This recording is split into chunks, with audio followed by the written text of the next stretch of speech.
2 Kings 4-6 and Matthew 5. Now the wife of one of the sons of the prophets cried to Elisha, "Your servant, my husband, is dead, and you know that your servant feared the Lord. But the creditor has come to take my 2 children to be his slaves." And Elisha said to her, "What shall I do for you? Tell me, what have you in the house?" And she said, "Your servant has nothing in the house except a jar of oil." Then he said, "Go outside, borrow vessels from all your neighbors, empty vessels and not too few. Then go in and shut the door behind yourself and your sons, and pour into all these vessels. And when one is full, set it aside." So she went from him and shut the door behind herself and her sons. And as she poured, they brought the vessels to her. When the vessels were full, she said to her son, "Bring me another vessel." And he said to her, "There is not another." Then the oil stopped flowing.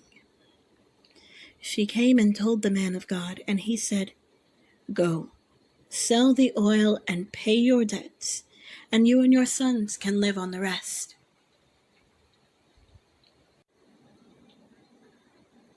One day, Elisha went on to Shunem, where a wealthy woman lived, who urged him to eat some food. So whenever he passed that way, he would turn in there to eat food. And she said to her husband, "Behold now, I know that this is a holy man of God who is continually passing our way. Let us make a small room on the roof with walls and put there for him a bed, a table, a chair, and a lamp, so that whenever he comes to us, he can go in there."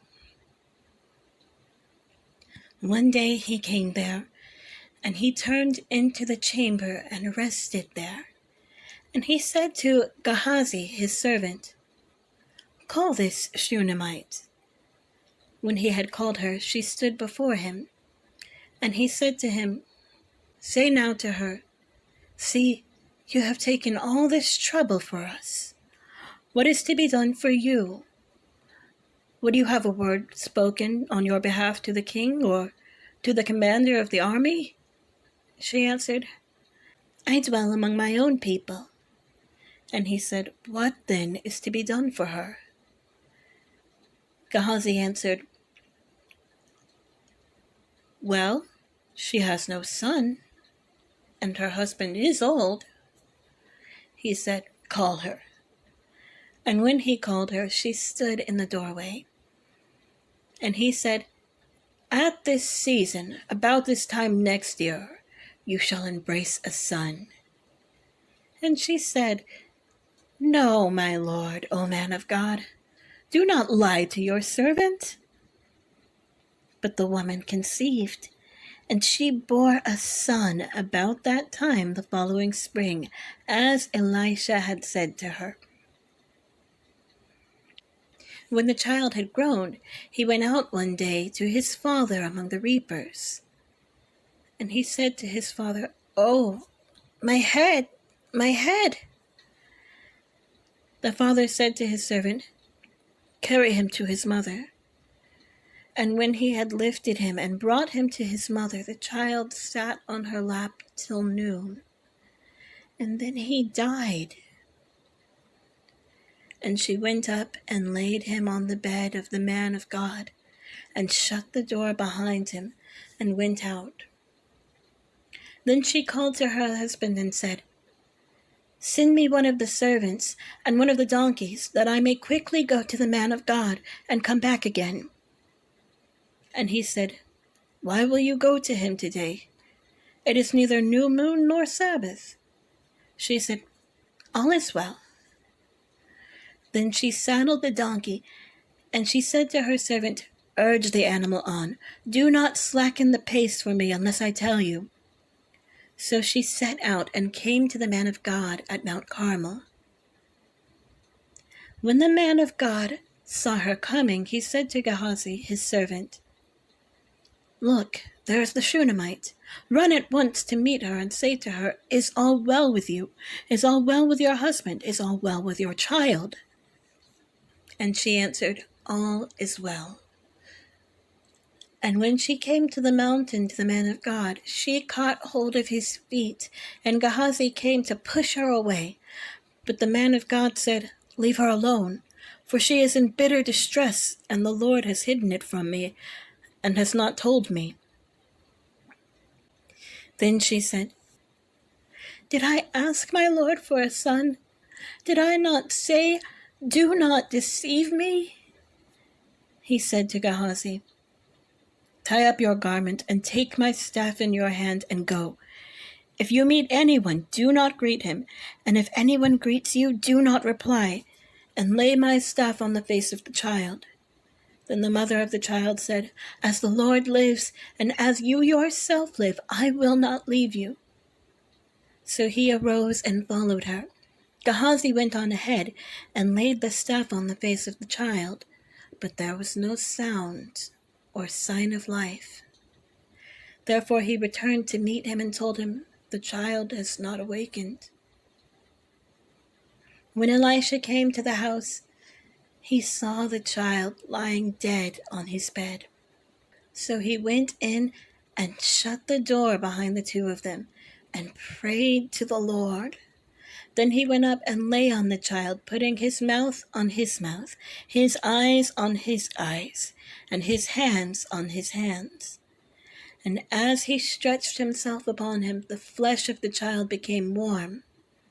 Then he got up again and walked once back and forth in the house, and went up and stretched himself upon him.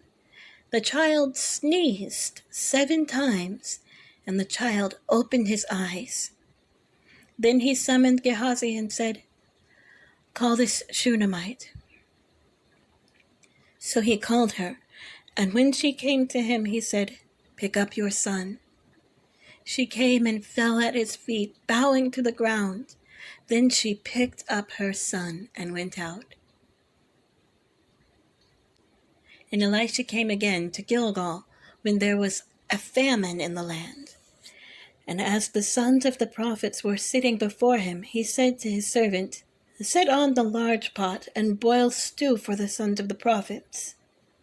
One of them went out into the field to gather herbs, and found a wild vine, and gathered from it his lap full of wild gourds, and came and cut them up into the pot of stew, not knowing what they were. And they poured out some for the men to eat. But while they were eating the stew, they cried out, O man of God, there is death in the pot. And they could not eat it. He said, Then bring flour. And he threw it into the pot and said, Pour some out for the men, that they may eat. And there was no harm in the pot. And a man came from Baal Shalisha, bringing the man of God bread of the first fruits, 20 loaves of barley, and fresh ears of grain in his sack. And Elisha said, Give to the men, that they may eat. But his servant said, How can I set this before 100 men? So he repeated, Give them to the men, that they may eat. For thus says the Lord, They shall eat and have some left. So he set it before them, and they ate and had some left, according to the word of the Lord.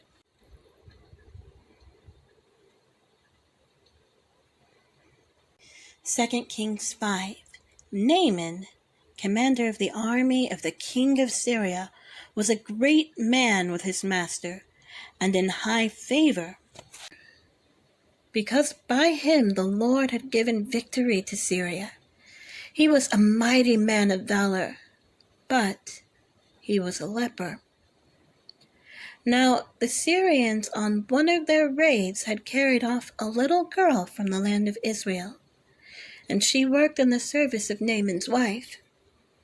She said to her mistress, Would that my Lord were with the prophet who is in Samaria.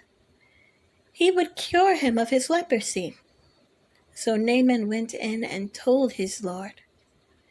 Thus and so spoke the girl from the land of Israel.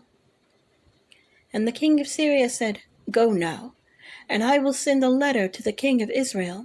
So he went, taking with him 10 talents of silver, 6,000 shekels of gold, and 10 changes of clothing. And he brought the letter to the king of Israel, which read, When this letter reaches you, know that I have sent to you Naaman my servant, that you may cure him of his leprosy. And when the king of Israel read the letter, he tore his clothes and said, Am I God to kill and to make alive, that this man sends word to me to cure a man of his leprosy? Only consider and see how he is seeking a quarrel with me. But when Elisha, the man of God, heard that the king of Israel had torn his clothes, he sent to the king, saying, Why have you torn your clothes? Let him come now to me, that he may know that there is a prophet in Israel. So Naaman came with his horses and chariots and stood at the door of Elisha's house. And Elisha sent a messenger to him, saying, Go and wash in the Jordan 7 times, and your flesh shall be restored, and you shall be clean. But Naaman was angry and went away, saying, Behold, I thought that he would surely come out to me and stand and call upon the name of the Lord his God and wave his hand over the place and cure the leper. Are not Abana and Pharpar, the rivers of Damascus, better than all the waters of Israel? Could not I wash in them and be clean? So he turned and went away in a rage. But his servants came near and said to him, My father, it is a great word that the prophet has spoken to you. Will you not do it? Has he actually said to you, Wash and be clean? So he went down and dipped himself 7 times in the Jordan, according to the word of the man of God. And his flesh was restored like the flesh of a little child, and he was clean.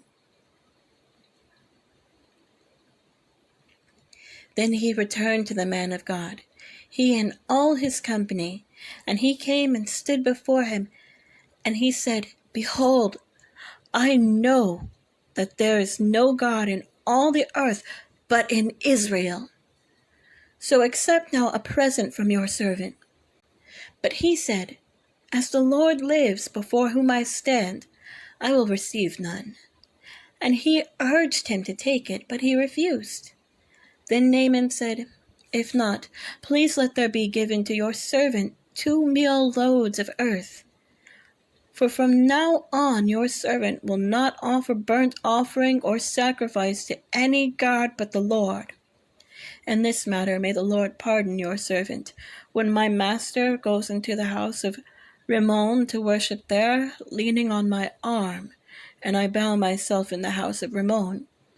When I bow myself in the house of Rimmon, the Lord pardon your servant in this matter. He said to him, Go in peace. But when Naaman had gone from him a short distance, Gehazi, the servant of Elisha, the man of God, said, See, my master has spared this Naaman the Syrian, and not accepting from his hand what he brought. As the Lord lives, I will run after him and get something from him. So Gehazi followed Naaman. And when Naaman saw someone running after him, he got down from the chariot to meet him and said, Is all well? And he said, All is well.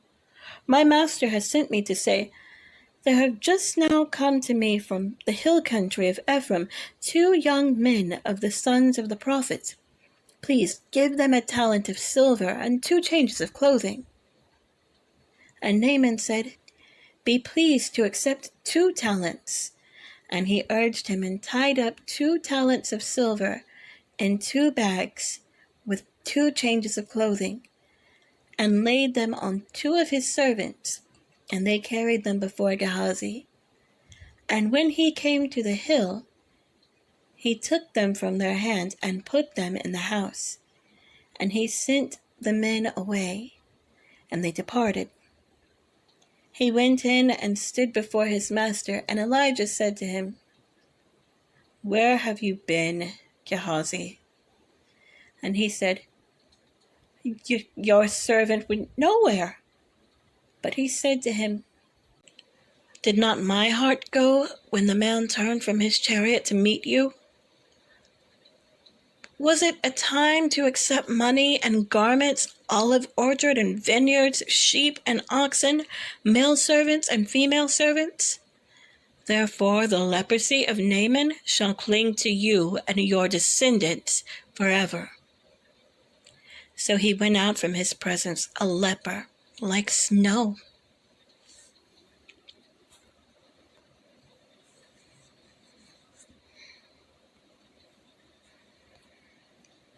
Second Kings 6. Now the sons of the prophets said to Elisha, "See, the place where we dwell under your charge is too small for us. Let us go to the Jordan, and each of us get there a log, and let us make a place for us to dwell there." And he answered, "Go." Then one of them said, "Be pleased to go with your servants." And he answered, "I will go." So he went with them. And when they came to the Jordan, they cut down trees. But as one was felling a log, his axe head fell into the water, and he cried out, "Alas, my master, it was borrowed."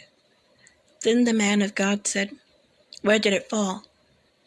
When he showed him the place, he cut off a stick and threw it in there and made the iron float. And he said, "Take it up." So he reached out his hand and took it. Once, when the king of Syria was warring against Israel, he took counsel with his servants, saying, "At such and such a place shall be my camp." But the man of God sent word to the king of Israel, "Beware that you do not pass this place, for the Syrians are going down there." And the king of Israel sent to the place about which the man of God told him. Thus he used to warn him, so that he saved himself there more than once or twice. And the mind of the king of Syria was greatly troubled because of this thing. And he called his servants and said to them, "Will you not show me who of us is for the king of Israel?" And one of his servants said, "None, my lord, O king.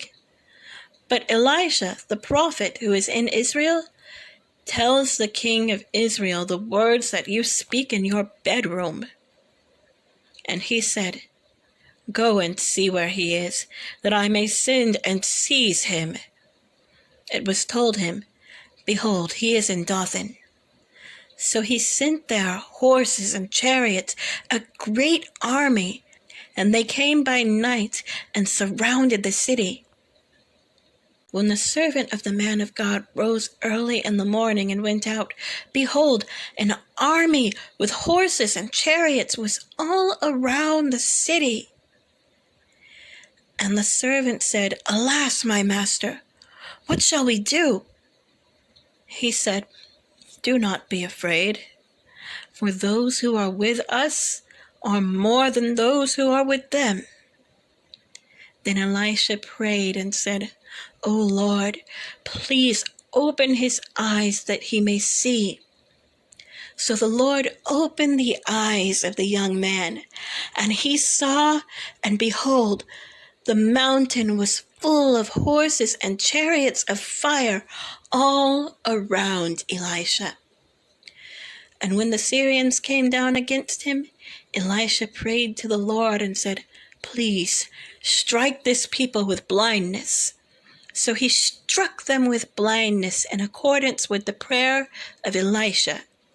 And Elisha said to them, "This is not the way, and this is not the city. Follow me, and I will bring you to the man whom you seek." and he led them to Samaria. As soon as they entered Samaria, Elisha said, "O Lord, open the eyes of these men, that they may see." So the Lord opened their eyes, and they saw, and behold, they were in the midst of Samaria. As soon as the king of Israel saw them, he said to Elisha, "My father, shall I strike them down? Shall I strike them down?" He answered, "You shall not strike them down. Would you strike down those whom you have taken captive with your sword and with your bow? Set bread and water before them, that they may eat and drink and go to their master." So he prepared for them a great feast. And when they had eaten and drunk, he sent them away, and they went to their master. And the Syrians did not come again on raids into the land of Israel. Afterward, Ben-Hadad, king of Syria, mustered his entire army and went up and besieged Samaria. And there was a great famine in Samaria as they besieged it, until a donkey's head was sold for 80 shekels of silver, and the fourth part of a cab of dove's dung for 5 shekels of silver. Now, as the king of Israel was passing by on the wall, a woman cried out to him, saying, "Help me, my lord, O king." And he said, "If the Lord will not help you, how shall I help you? From the threshing floor or from the winepress?" And the king asked her, "What is your trouble?" She answered, "This woman said to me, 'Give your son, that we may eat him today, and we will eat my son tomorrow.' So we boiled my son and ate him. And on the next day I said to her, 'Give your son, that we may eat him.' But she has hidden her son."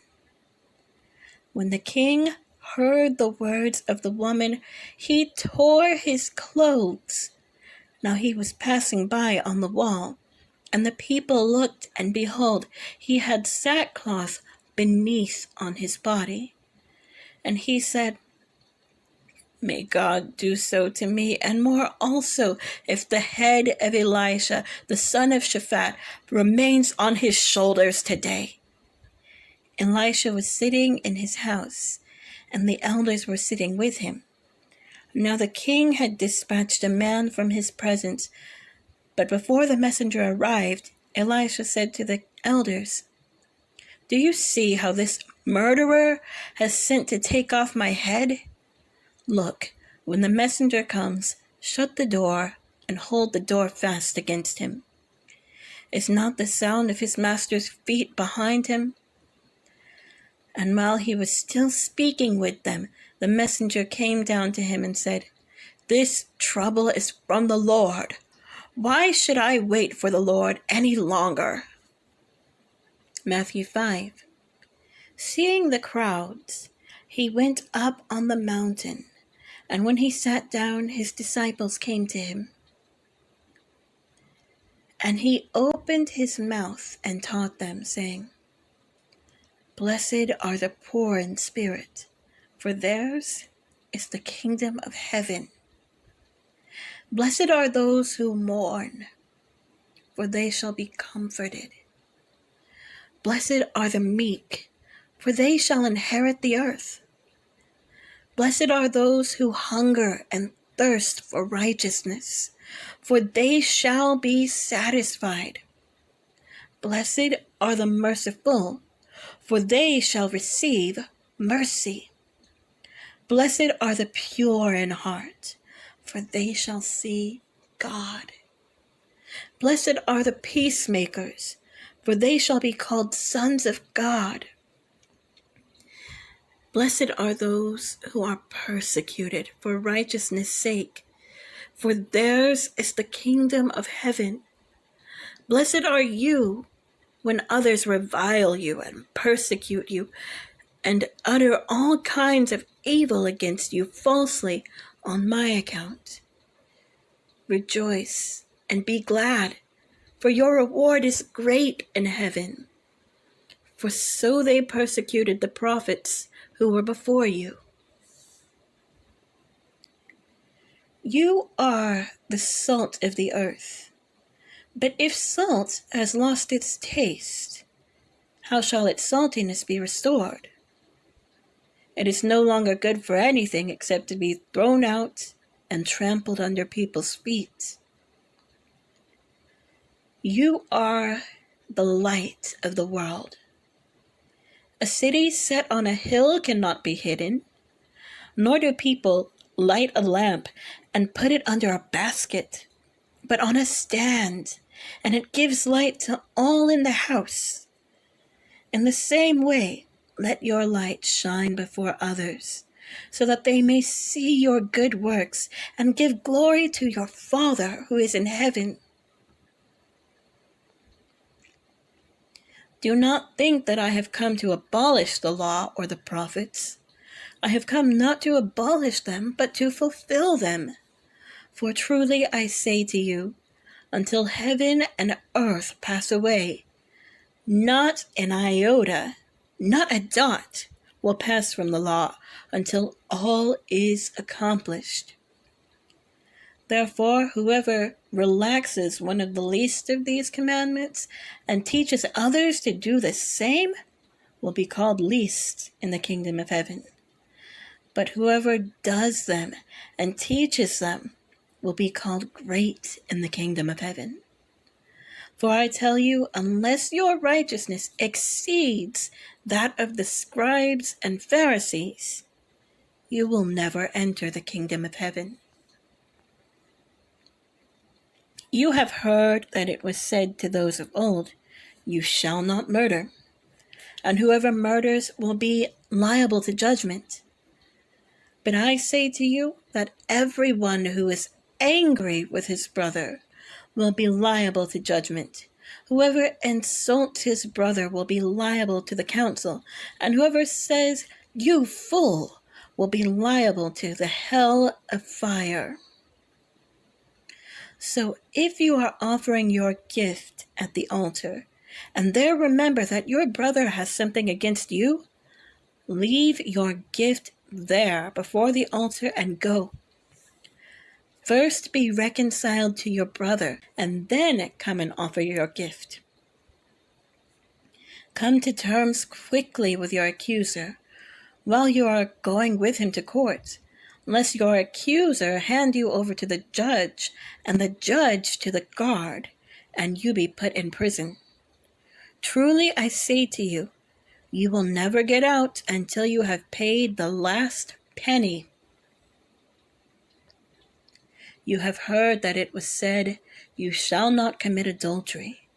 But I say to you that everyone who looks at a woman with lustful intent has already committed adultery with her in his heart. If your right eye causes you to sin, tear it out and throw it away. For it is better that you lose one of your members than that your whole body be thrown into hell. And if your right hand causes you to sin, cut it off and throw it away. For it is better that you lose one of your members than that your whole body go into hell. It was also said, whoever divorces his wife, let him give her a certificate of divorce. But I say to you that everyone who divorces his wife, except on the ground of sexual immorality, makes her commit adultery, and whoever marries a divorced woman commits adultery. Again, you have heard that it was said to those of old, you shall not swear falsely, but shall perform to the Lord what you have sworn. But I say to you, do not take an oath at all, either by heaven, for it is the throne of God, or by the earth, for it is his footstool, or by Jerusalem, for it is the city of the great King. And do not take an oath by your head, for you cannot make one hair white or black. Let what you say be simply yes or no. Anything more than this comes from evil. You have heard that it was said, an eye for an eye, and a tooth for a tooth. But I say to you, do not resist the one who is evil. But if anyone slaps you on the right cheek, turn to him the other also. And if anyone would sue you and take your tunic, let him have your cloak as well. And if anyone forces you to go 1 mile, go with him 2 miles. Give to the one who begs from you, and do not refuse the one who would borrow from you. You have heard that it was said, you shall love your neighbor and hate your enemy. But I say to you, love your enemies, and pray for those who persecute you, so that you may be sons of your Father who is in heaven. For he makes his sun rise on the evil and the good, and sends rain on the just and on the unjust. For if you love those who love you, what reward do you have? Do not even the tax collectors do the same? And if you greet only your brothers, what more are you doing than others? Do not even the Gentiles do the same? You therefore must be perfect, as your heavenly Father is perfect.